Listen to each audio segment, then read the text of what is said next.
Yes, madam. Yeah. So today we're going to do block 3, that is unit A. The topic is words and suffixes. So what exactly is this? We are going to understand now.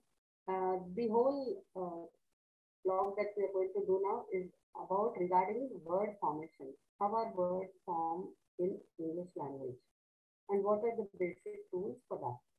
So let us look at many words that we form. We form the words and we make new words from a single word by adding some letters either in the front of the word or behind the word. So we are going to learn about these particular things today.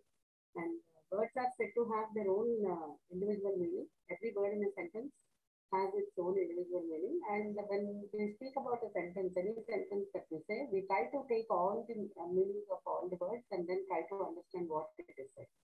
For example, I will be late to the class today.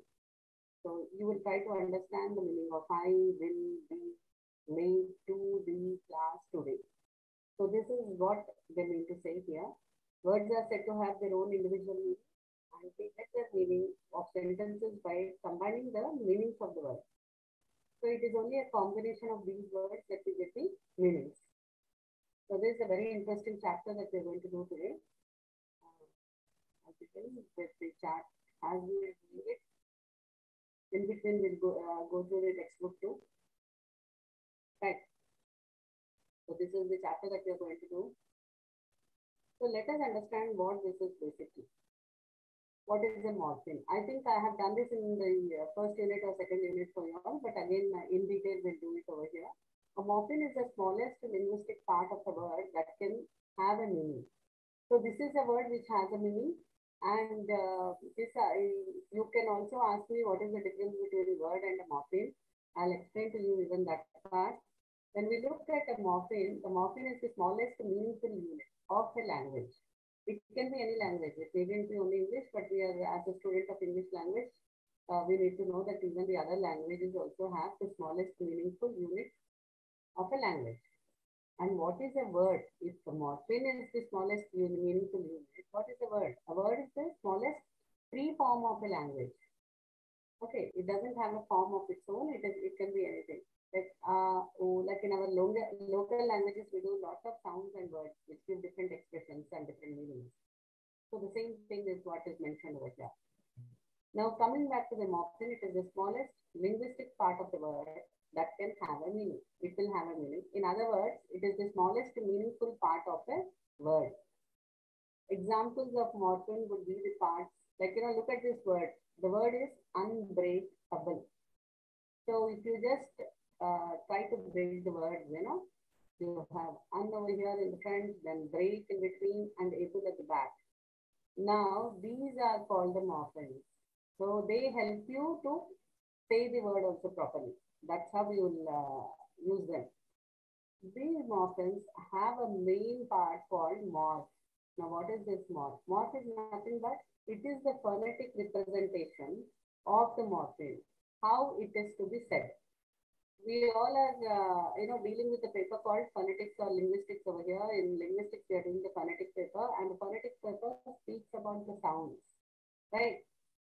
So here, how the sound has to be represented is mainly said in this particular thing.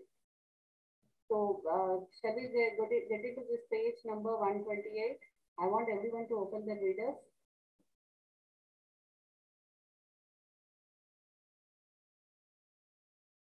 Yeah, page number 128.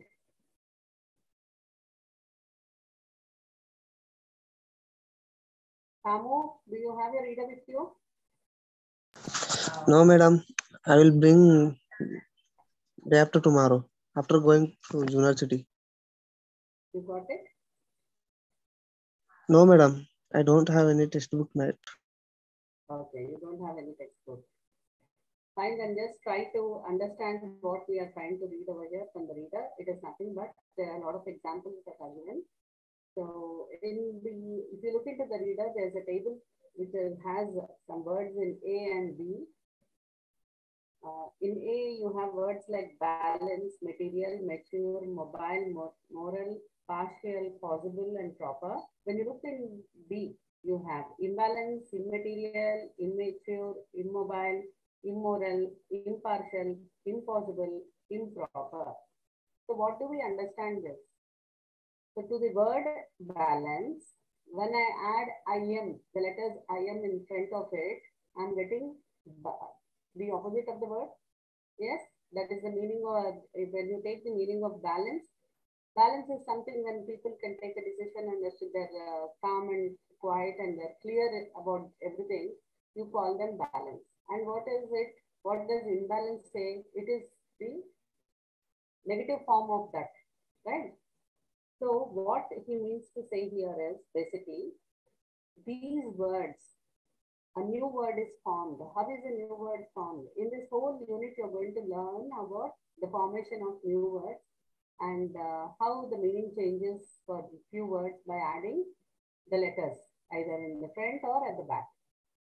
So here, what happens is, if you look into the paragraph that is given below the one that I'm showing, yeah, I think one of your friend, AR, I don't know who it is, but he's showing the textbook.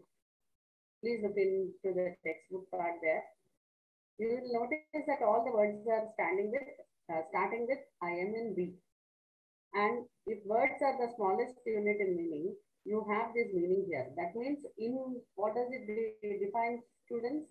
In means not or not doing it, right?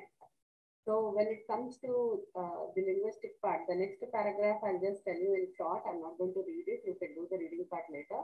When we are speaking about linguistic studies, you know, in that the morphology, when we speak about the morphology, it speaks about the roots of the words.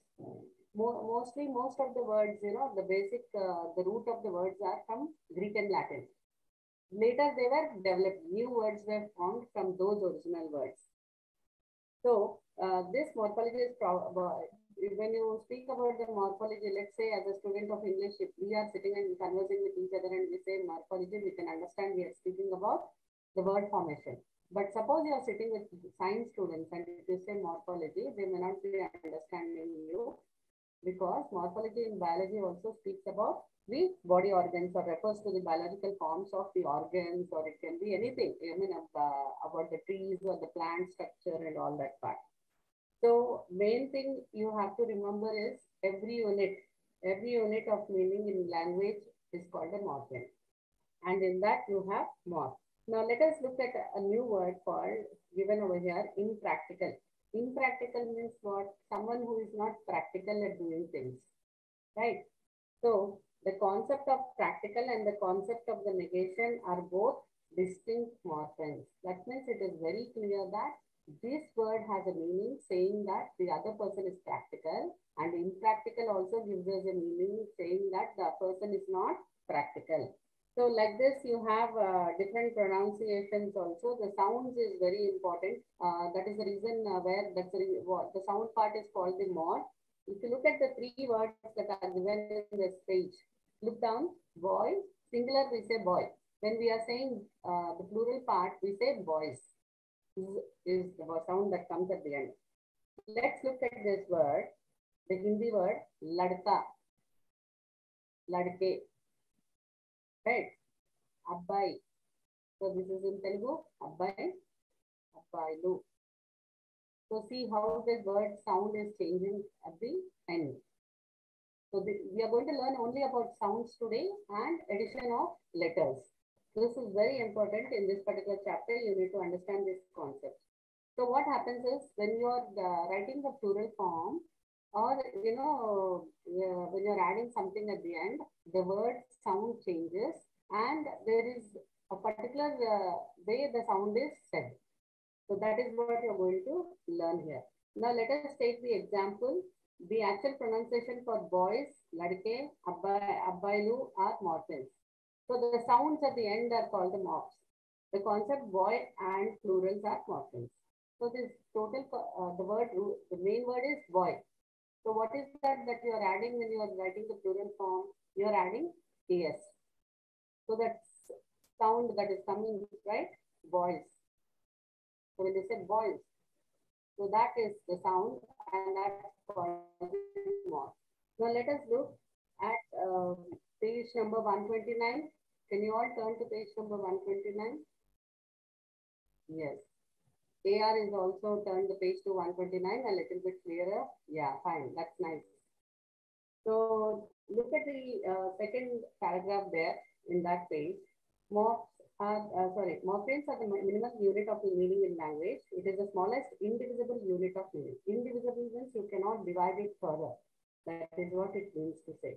When you split up a word with a particular meaning, each word that you split it into contributes a certain meaning to the meaning of a whole word. So, for example, we have seen one word, unbreakable. So, break is itself has a meaning. When I say unbreakable, I mean to say that it is the object that I'm speaking about, you cannot break it at all. So you're adding up and making it, but the originally the meaning of the word break, the meaning that it says remains as it is. It does not change. So that is part. Now look at the word examples that are given over there. 3 examples are given there. Mobile, able to move or be freely or easy. Now we have a mobile. When we say mobile, we speak about our gadget. That is our phone. Wherever we go, we can carry it along with us. So it almost has the same meaning. Able to move, but the mobile cannot move on its own here because it's lifeless. We need to carry it along with us. But otherwise, the meaning of mobile is what? Able to move or be freely or easily. That is, you are able to, let's say when we, someone met with an accident and when we meet them, we try to, when we look at them, we find out that, they're unable to walk and they have injury on their legs and their limbs and mobility is not possible. So how we, when we are speaking to someone about them, we say that, this person is badly hurt in the accident and he is immobile. So immobile is he cannot move around freely. Now look, when you look at the word immobile, how do you add it? If you split it, IM plus mobile is equal to immobile. The same thing, mobilize. What is the meaning of mobilize? Immobilize. Mobilize is, let's say there's an activity going on and you want, you want to motivate people into doing the activity again. So you try to call them in. So that is called mobilize. But here, when we speak about immobilize, it is what it says to prevent from moving. So it is stopping people from moving. So these are 3: mobilization, mobilize, immobile. 3 examples have been given, the meaning has been given, and how the word can be formed, how it is formed. When you add the prefix, the front part, but the letters that are added is very clearly shown over here. So there's nothing much over in this particular part. You can do the reading after the session and please do check the progress. It's a very easy thing that you can understand over here. Right. Now I'll just get back to the PPT again. Yes. Now, when we speak about the word formations, there are different ways of forming new words. And after we have learned about the morphemes, those who have the reader textbook with them, they can turn to 131. I'm not going in detail with every line over here, but we'll just try to understand what exactly is being told over here. Okay. So when we look at this, we find that the morphemes are of 2 types, free and bond forms. They are they're in 2 forms. So what is this free morpheme and bond morphemes? Free morphemes are the ones that are words by themselves. They are formed on their own. They are free. They are not bound by any other word again. So these are called free morphemes. Example here is instruct. Instruct is a free morpheme. Now let us look at the bond morphemes. These are the ones that must be attached to other elements to make a word. So whenever these words are to be formed, you need to add either ER or ES or ST or AS, anything to them. So if you, we'll go in detail when we get into the reader again, when we are reading the page, so that you'll have more explanation on this. And in them only, you have one more form called allomerons that are the variant form of morpheme. The indefinite articles a and an are allomerons. So you all know that morphs are nothing but they are the the sound that a morpheme has. How to say it, that is what it speaks about. So here, and an, a and an. So how you have to pronounce it also is learned in the chapter here in phonetics. That is very important for you all. So quickly we'll get back to the reader again now. I want every one of you all to open page number 131. Reading the textbook is only because you have this is the main source of knowledge for you all, and at the same time, what happens is any point while explanation, if any point is missed out, that will help us to cover back again. Okay. So now, let us look into this 8.3, page number 131. When you look into the page, the topics there, they have again explained the same thing. The same thing is explained again over here about the plural forms. So the example is boy. How do you form the plural form of boy? By adding s to it. When you're adding s to it, you are not putting a, what they mean to say is the form is, the plural form is formed, and at the same time, the morph of the sound. How does it come? Boy, boys. That's it. So now look at the word immobilization. We have already done that in the previous page where, we understood that, mobile is or shunt is added to it. So this you have understood, that the morphemes can be represented by the division of the word. That is immobilization, I-M-M-O-B-I-L-E, or if it is mobilized, then you will write a hyphen and I-Z-E. And if it is mobilization, you will write hyphen and T-I-O-N. So what he says is there is a reason why morphs like boy or mobile without a hyphen around them, but choose to represent some of the morphs like this. So here you are going to learn why you are writing that hyphen over there. It is very, very important to understand that particular fact. Not all morphemes are represented in the language by morphs, which can appear as an independent word in the language. So every word will not have this sound. There are few words which may not be having this sound. That is very important. A good number of morphs are represented by such forms that appear independently. So there are a good number of words in English language which appear on their own. That is, it is the main word. That's the reason it appears individually, without requiring any form to be attached to them. These are called free forms. So now again, you have understood that free forms are nothing but words which represent themselves. They do not need someone's help to be standing out. So these are called independent free forms. Morphs like boys, mobile, exam, etc. are free morphs. The term free means they can be independent. They do not need help from any other word, morphs to be used in a sentence. They are also free to combine with other morphs if there is needed. So these words combine with other sounds also if required. Otherwise, they do not know.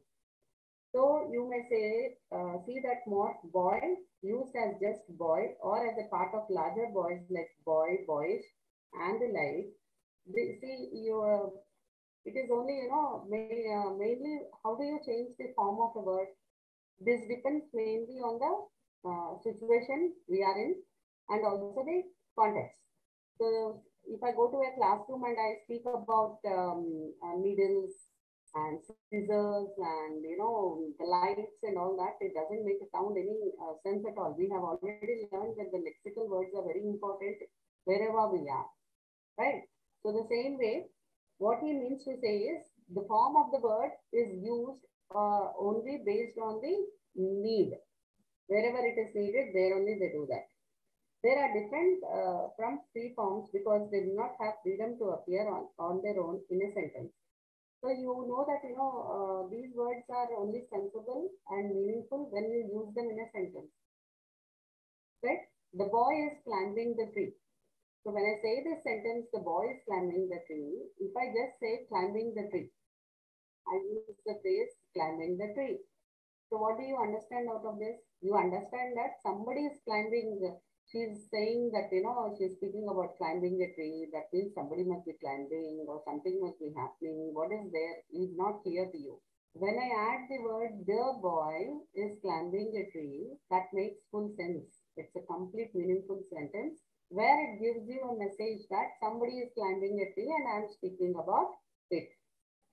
Now let us look at the word bound forms. What are these bound forms? How are they formed? The bound forms express the idea that these marks are not free and bound to appear with other marks, mostly free marks. So these, the words that are added over here or the letters that are added over here, they always are added to the free forms. Only then the new word form, the bond form can be formed. So let us look at, they have given a very beautiful explanation here regarding the word sim. Now, they say that, from the sounds that we are adding, either in the front or the behind the word, like in boys, we added yes, and in impossible or, this word that they have given, immobilization, we have used IM. So they now have joined yes and IM. It becomes a new word called sim. We are all familiar with this word sim because we all are attached more to our gadgets, and a gadget doesn't work if there is a SIM not inserted into it, right? Yes. So what he says is this new word SIM that has formed out of two bond marks, the same as the word you find in SIM card. So this is an example. So you need to remember that it is important that you understand that only these sequence of sounds which have a meaning associated with them are to be recognized as marks. So the sounds are very important. Students, please do understand. We are dealing with the subject where we are learning more about the sounds and also the word forms. So the sound here are very important, and when two sounds can go along very well, only then the new words will be formed. So this you can do a research after your exams are over in your local, your mother tongue also. You'll find that, the sounds are rhythmic and there's a sound coming out when, from the words also. So this is very important. So I think you can do this reading after the session, this part, and that is what it is. It speaks about, the plural form where the S is added and deleted. So now let's go into the next topic, that is roots and affixes.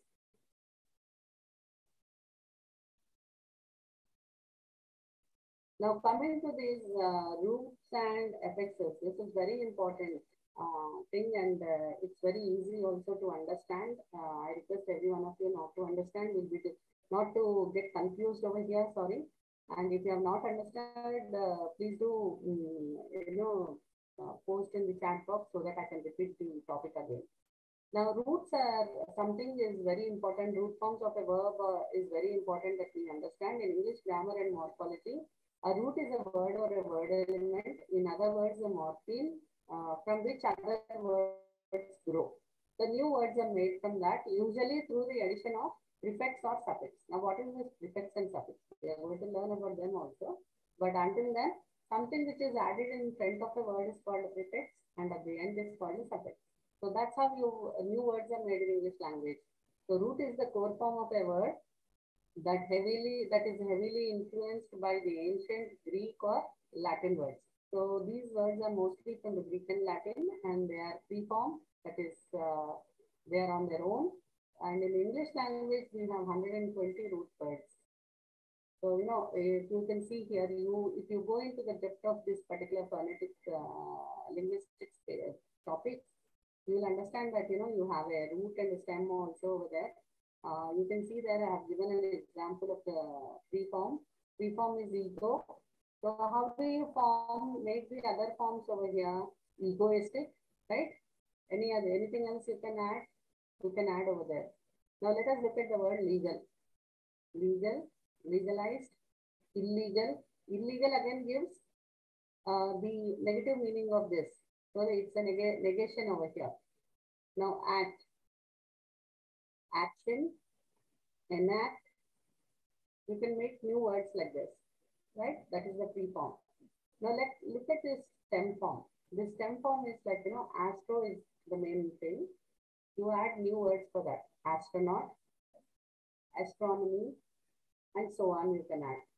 Look at the word tele, T-E-L-E.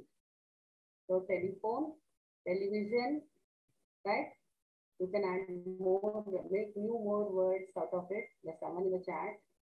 Okay, very good. Micro. So when you say micro, telegram, very good.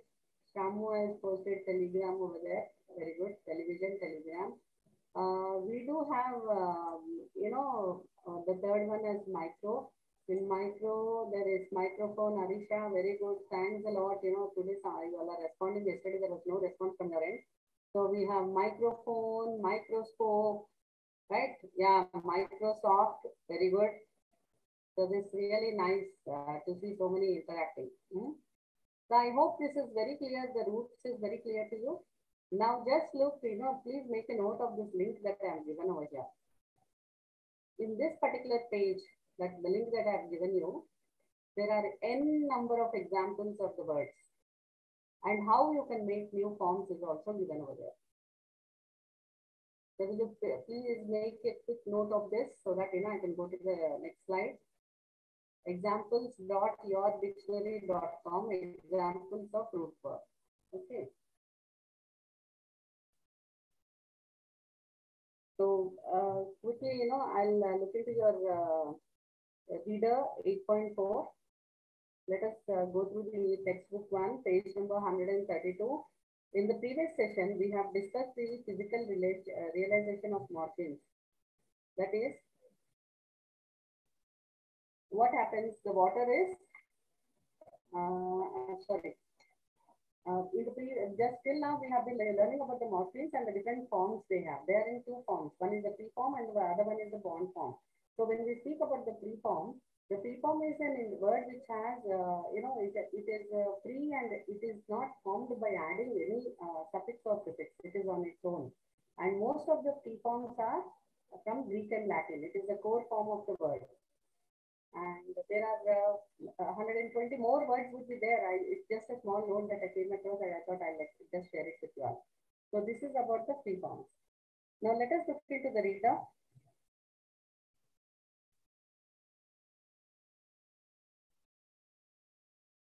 Let us look into the reader. Now when you look into the reader, page number 132, you can see the same mobilization is of the same word given over here. This is only for you to understand that the root word here is mobile. Mobile remains the same. The meaning remains the same. The meaning doesn't change. Only the, when I say immobile, it says the negative form of that. And when I say mobilization, that means the activity is going on. So you need to understand that when you add this, add the words, that is the suffixes or the prefixes, only addition, supplement meaning to that is added up. It is only an additional adding of other meanings of the work that's been happening. But the form like mobile, it remains the same. So these words like mobile, these are called root words. What are they called? Root words. The root words will never change their form. Only is, when we add the suffix and the prefix, the meaning keeps changing. So turn to page number 133. Quickly we'll discuss, there's a paragraph there. While only root words can be free morphs, not all root words are always free morphs. This is also one rule that you need to understand. All free morphs, root words are not free morphs. This is mostly true in English and scientific vocabulary. The word morphology, for example, is made up of two forms, morph, o, and logy. Both these forms that constitute the word morphology are bond forms. So what we are understanding over here, see, though this word morphology, it is a free form, it is not free here. We need to understand that it has two morphs and it is bond form of that. So the same way you have few examples in English language where they don't behave the way they are supposed to be behaving. And now very importantly, we need to learn about an affix. What is an affix? Affix is nothing but, it is attached. The affixes are bond forms that are attached to freestanding forms. That is, a free form word is there. We pick up a word like that, like possible. Let us take an example of possible. And then I make a new form out of it. So what can I do? I can add something in front of it. So it becomes impossible, right? So possibility is also another word that is where at the end of the word I'm adding letters. So we are going to learn all this. So the addition of these letters either in the front or the back, the process is called affixation. Okay, so these are few terms that you all need to know. These are called affixations. So let's get back to the slide again. Yeah. The process of adding affix to a word root is known as affixation. There are two types of affixation. So now, before we go into the two types of affixation, let us understand the meaning of affix, an addition element combined with the root. So to a root form, verb form, when we are adding something to it, it is called affix. And the process of attaching affix to preforms to derive new forms is known as affixation. What is a prefix? An affix at the beginning of a root. Example, impossible, inability, and so on. These are called prefix. What is a suffix? A suffix is at the end of the root. For example, girls. We are adding the plural to form, make the plural form, we are adding s behind the word. Trainer. I'm adding er over here. Baker. A r is added. So these are few examples. I hope it is very clear to you all. It's simple. Only thing, don't get confused. There are a lot of terms that you are learning in a day. Make a note of all these after the session, or if you have a highlighter and if you have your reader with you, please highlight those points. Okay. So we all now understood that, the process of adding affixes to a word root is known as affixation. There are two types of affixes. They are inflectional affixes, are more grammatical and represent grammatical meaning. And the second one is they form words of the same word. Suffixes are inflectional. So what you need to understand over here is there are again affixation, two types. One is called inflectional and the other one is called derivational. When it comes to the inflectional, it is only suffix, all the suffixes words come under inflectional affixes only. There are few exceptional few words which come under derivational. When you speak of the derivational words, these are words, it means that one word is formed from another. So the same thing what we understood now, free and bond. So all the inflectional affixes are free bond. When it comes to the derivational, they are bond. So when we refer to these particular things, what happens is they are derived often from the word class from the original, and prefix and suffixes are derivational. So you have both kinds over here. It is not only the same kind that is there. So for example, you can give me a few examples, any one of you? Already have readers with you, so you can give me a few examples. Try to give me an example which is not there in the reader at least. Yeah, someone is chatting. Like log derived from logs, okay. Logos, logi derived from logos, okay. Anything else? Now, let us look at few words like, in your reader is there in front of you. You have a lot of words there. Immature. Let me pick up the word immature. Yeah. So immature is an inflectional word, affix. Now what about the derivational affix? Any one word that you can give me?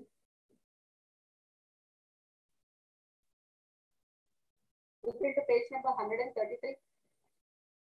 Page number 133, you have types of affixes. So that is prefix and suffix. The prefix is bond form that is attached before a root or a word. You have already seen one example of a prefix, the in, right? So you have few examples there: disappointment, indecent, reconsider, untidy. Now look at suffix now here. Look at the suffix there. Suffix is a bond form that is attached after a root or a word. So you have, we have few examples that we have seen at the beginning of the chapter unit itself, with immobilization, imbalance, all these words that we have come across. So you have few other words also over here as a suffix. For example, you have boys, the plural form of boy. And then you had immobilization, immobile. Then few examples given here are kindly, dancer, friendship, selfish, patriotic. So what are the suffixes in these words? The suffixes are ly in kindly and r in dancer, er. So in dance, we are removing the last e and adding er. Then ship in friendship, ish in selfish, and ik in patriotic. These are the sounds those words make. You know, the last morph, when you're adding the morph, that is the sound that it makes, and we need to add it as it is. So, what they mean to say is that, did you see any observation over here? The hyphen is used after a prefix. Always hyphen is used after a prefix and before a suffix. Is it clear, students? I want some response. It is used after a prefix and before a suffix. That is when it is the words, the letters are added at the end. We put a hyphen in front of it. And when you are adding in the front, beginning of this word, you will put the hyphen after the letter. Yes, is it clear? Okay, Shamu and Arisha have responded. Thank you.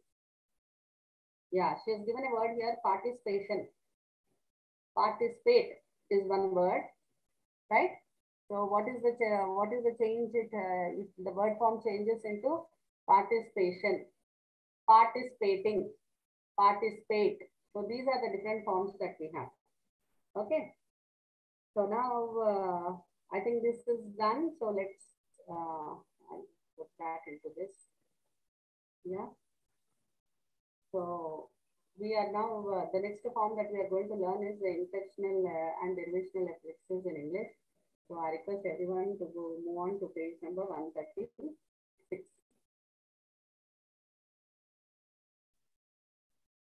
Yeah, page number 136.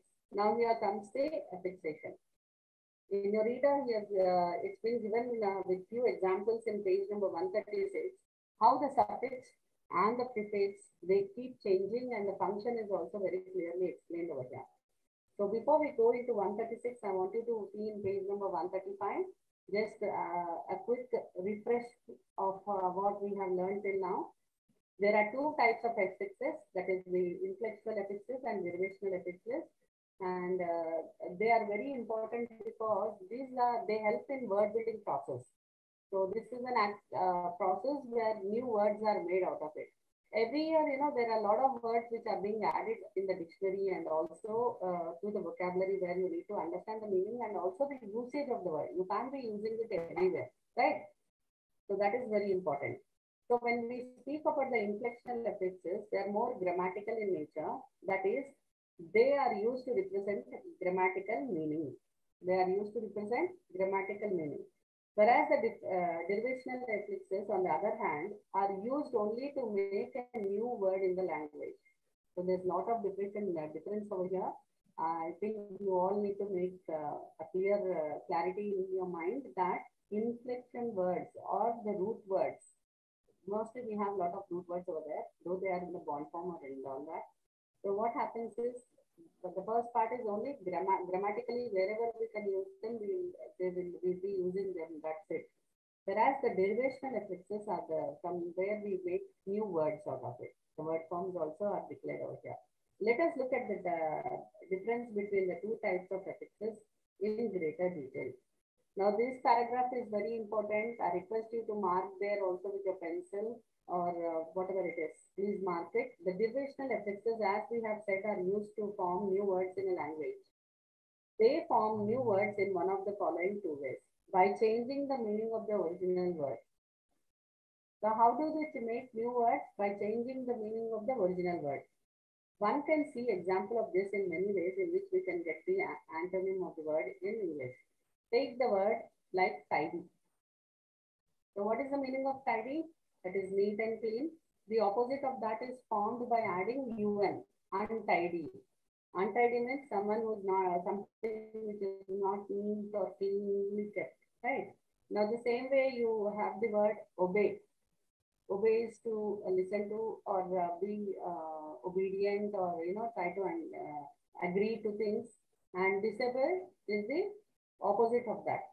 So what are you adding? You're adding a prefix there, bis, and for the word untidy, we have added a prefix un, and then you have impartial. You can make new words. So this is how it changes the meaning. The meaning changes, and the opposite of that is formed. That is what happens. This is the first main way they form new words. And second one is by changing the word class, part of speech of the, you can say the word of the original word. For example, let's look at this. Mobile, mobilize. What do you think mobile is? Mobile is an adjective and mobilize is a verb. It is an action. Mobilize is something like, there was an event there and we mobilized people. So what do you say? What do you mean when I say mobilize people? When an event is there, people are required to attend. Audience is very much necessary over there, right? So I tried telling people what the meeting is about, and that's how people started coming there. So while act is a verb, actor is a noun. While direct is an adjective, directly is an adverb. So we have one of your friends, Singh, also giving us some examples, sane and insane. Right, very good. So, these are different ways that you need to understand the rule and also be thorough with those things. So the divisional affixes, they form in two ways. One is by changing the meaning of the original word. So that is, they give the opposite by adding a suffix to it. And the second one is by changing the word class of the original word. So suppose, let's say the part of speech of that word or the word form of that word is an adjective. So when I make another new word, I totally change it and it becomes a noun. So we have a lot of such words in English grammar. When you come across the vocabulary, when you're doing a lot of exercises trying to learn new words, you will understand that in each sentence, the form of the word keeps changing. So this is very important. Let us read the whole thing so that it will be very clear for you all. Unlike divisional affixes, inflectional affixes do not change the referential or the cognitive meaning of a word. So the meaning of the word is not changed over here. It remains the same. Please remember that. Whereas, the divisional affixes, they change the meaning of the word. That is what we learn now. But the inflectional affixes, they do not change the meaning of the word. That is, the addition of an inflectional affix does not derive words that are opposite in meaning or words whose word class has been changed with a resultant change in the meaning. So it doesn't happen. So now let us look at this 8.7, page number 136. Now look at the first inbox over there. There are few inflectional affixes in English, and therefore it is easy for you to remember them. The following are commonly used inflectional affixes in English. So there are many words like this. If I'm not mistaken, I think you have a lot number of words. The link that I have given, please go through that. You'll have a lot of words there. Now look at the suffixes there. You have yes, ed, ing, er, and est. These are added at the end. So we learned now a rule, right? In the suffix, suppose the hyphen is there in the front, that means we are adding after the root word. Now attaches to nouns, verbs, adjectives, and adjectives. So here the table clearly gives you what is the suffix and to which word form it can be attached and what is the function. So what is the function here? Plural. To the plural, if you are adding it, it will come at the end, boys. What is the subject-verb agreement? Subject-verb agreement, you all learned it in the previous class. That is, I think last week we have done it. So when the verb is subject is in the plural, singular will add, the verb will be in the, anybody can do, remember that? No? The dog chases the cat. The dog is singular here, but the action, the verb that is being done will write it in plural form over there. Yes, the number is very important over there.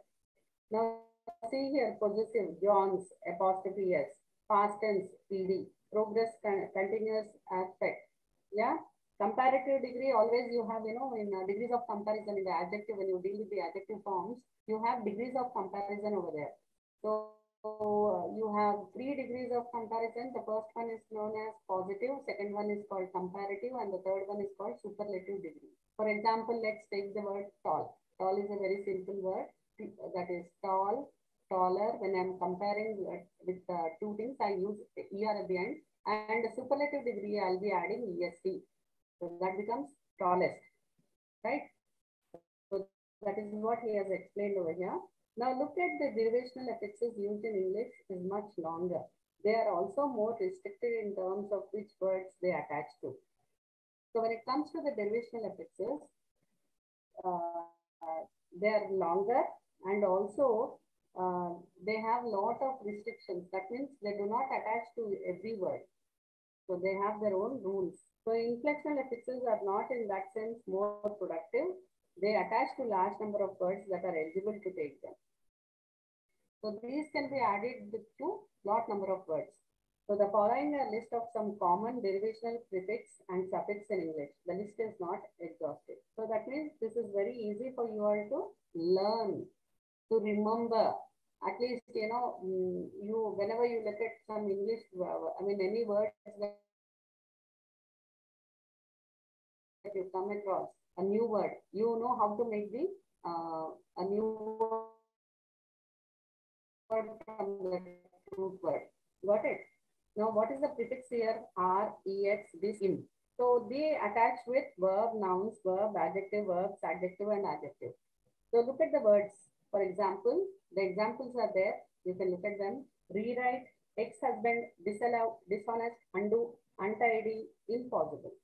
These are few words that are given over here, which are very easy for you to understand. You can also write your own words that you like. Most of your friends have been chatting here. They have been giving new words which are not there, might be in the reader also. So this will be a wonderful exercise for you, that you have learned so many rules. So you have a lot to practice when you're doing it, right?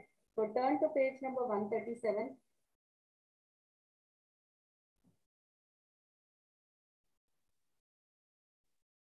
Yeah, AR is turning to page number 137.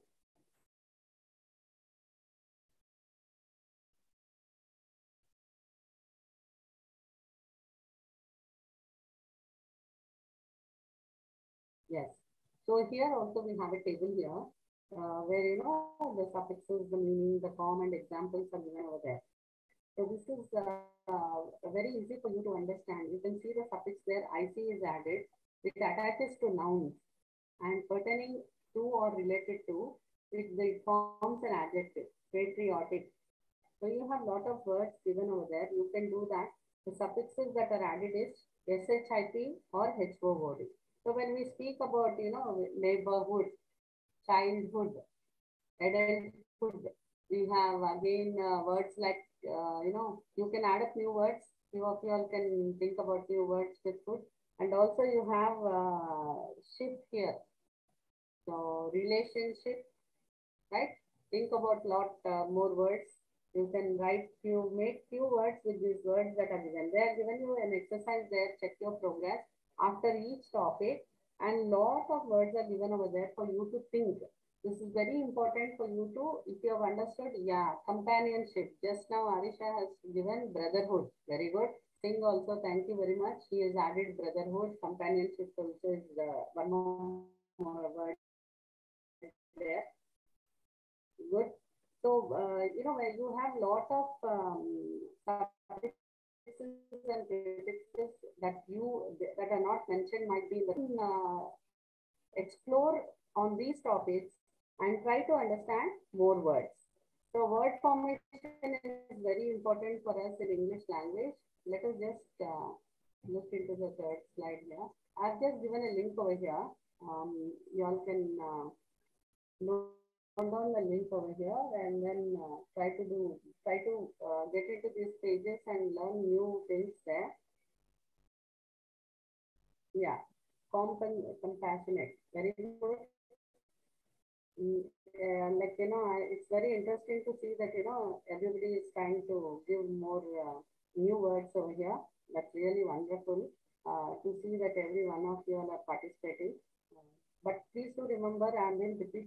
in every class, I've been repeating, asking you all to look into your, what do you call, check your progress exercises. Please do work out on those exercises and check the answer only after you have done it. Okay. So we'll just do a, recap of what we have learned today. This is all there in a single chart over here. I hope it is visible to every one of you. And can you see that today we have learned what are morphemes, and then the morphemes are of two types, the free and the bond morphemes. You can see that the free morphemes are further divided into grammatical morphemes or function words, which might be later they are added up. Already the lexical morphemes you have done in the first unit. Yeah. So this is this. Three lexical morphemes occur as independent words. These are what we learned about the root words. Like few root words are mentioned in your reader. You have read, write, speak. If you listen to these words, you get new words out of it. So as such, they can be the stem of an inflection. For example, happy is here. So in inflectional, with morpheme, it is happy, happiest. Unhappy also it comes, right? It is a derivational morpheme. When we speak about unhappy, it comes over here. Just see the same word is coming in different, under different things. So in combination with the derivational morpheme, they can also be the base of a new word. So for example, happiness. Happiness again is a noun. Yeah. So when it comes to the bond morphemes, you have inflectional morphemes and derivational morphemes. When it comes to the inflectional morpheme, we have the root word only. It is on its own. It is not bound by anything. It is free, actually. To tell you frankly, it is very much free. And then when it comes to the derivational morphemes, the suffix and the prefix part that we have learned, they are added here and there. And inflectional morphemes, you have only suffixes at the end. But for this, both you have suffix and prefix. And they are formed, the divisional morphemes are formed when new words are formed. They form, meaning is totally changed. That is the first rule that we have learned. And the second rule, can you, any one of you tell me about the second rule?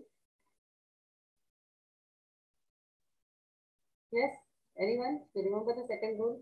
Those who have the reader, you can turn to the page also. Right? By changing the word class of the word, they form the new word. For example, let's look at this part. All the three are same. Okay. Let us look at an example like mobile. Mobile is a, what is mobile? Mobilize. Mobilize is a verb. Mobile is an adjective. So this is how they keep changing. Yes, I hope this is clear for you all. Is it clear? We have learned so many topics. Yes, Arisha, thanks for the response. I mean, it would be very nice if you guys are interactive. We had a session where all of you all were talking and interacting and giving me answers. That was wonderful. Shamu, thank you. Please collect your textbooks at the as soon as possible so that you're missing a lot of things. AR, I don't know what's your full name, AR, because it displays over here as AR. Thank you very much, AR. So the chapter, the unit was very clear for you all. I think there are no doubts over here. Just read from the unit 1 because this is connected again to the lexical. So if you understand that, it would be a recap of what you have learned till now. And you have a whole week ahead for you all. Please find time, dedicate some time now itself, because as I'm explaining to you, I'm not sure if you have understood 100% of the topic, but I wish that you would go through the textbook immediately after the sessions are done. That is, don't wait till Friday to go through the chapter unit. From Monday itself, start sparing some half an hour or 1 hour time for your reading part, and try covering up all the units that we have done till now. Any place, anything that you didn't understand, make a note of it so that you can ping me over here and I can try and make some time for explaining those topics that you didn't understand, right? And feedback is very important.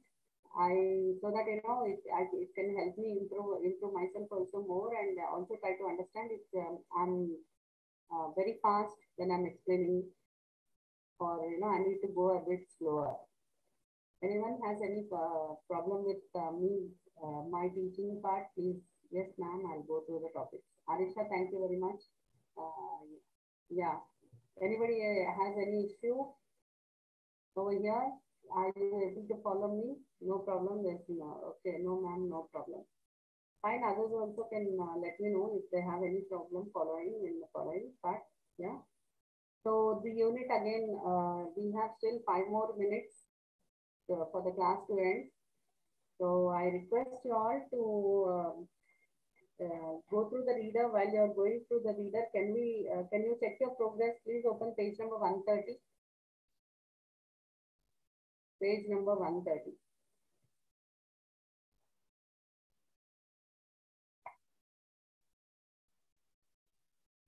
Now check your progress. The first one, you can write your, ping your answers. I will tell your name so that you will be able to tell me what is added over there.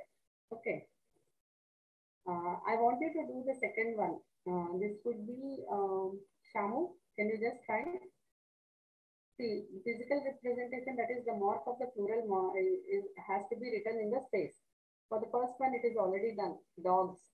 So you put a hyphen and S. For the second one, what is that you are adding? Shamu, you can just type it in the chat box.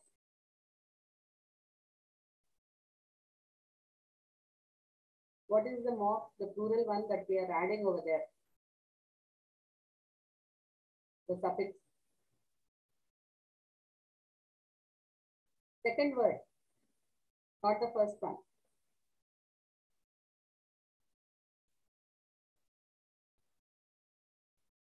The word is buses over there. What are we adding? The spelling is wrongly given over there. Yes.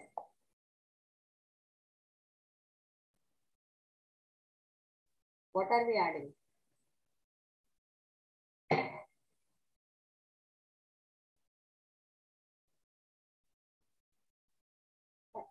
Very good. Very good. Yeah, Shamu, you're right. We are adding yes over there. Now let us look. Arisha, can you try in the second one in check your progress? The question 2, split the following words into meaningful parts and write them in the space provided in the table. Look at the fifth one. Similarly, how will you divide it?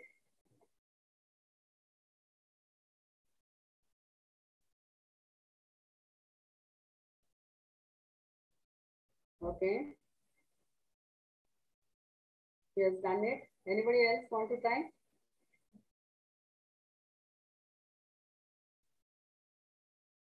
Very good. So Arisha, you have understood this part. Now let us look into the page number 132. Page number 132. We have 2 more minutes, so I think we can do check your progress. Question 3 there.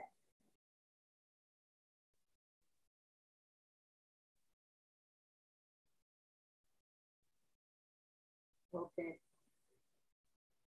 And I think you can share from your friends what has been explained in the class. He has a second sem exam on 26th and 27th February, so he won't be able to attend the event. Thanks for the information. Now, is the topic clear for everyone? I hope everyone understood till now. Yeah. So I request every one of you all to go through the all the units once again when you find time. Those who are busy with the exams part or your work and all, try to make at least half an hour for their recap of what we have learned till now. Do a quick recap and also try to work with check your progress. Do not miss doing them because you have the answers given at the end. Don't be scary about doing it. First answer on your own without looking at the answers and then try to evaluate your answering. Because the questions also, the model question papers are also given at the end of the chapter so that you can prepare for the test. While you're preparing for the examination, you can prepare for these answers.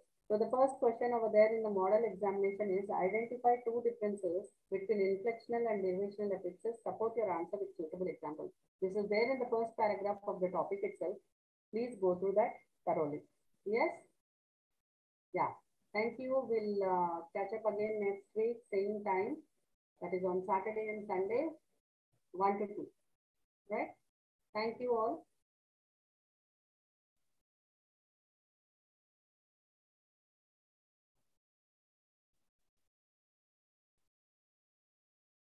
Yeah, thank you.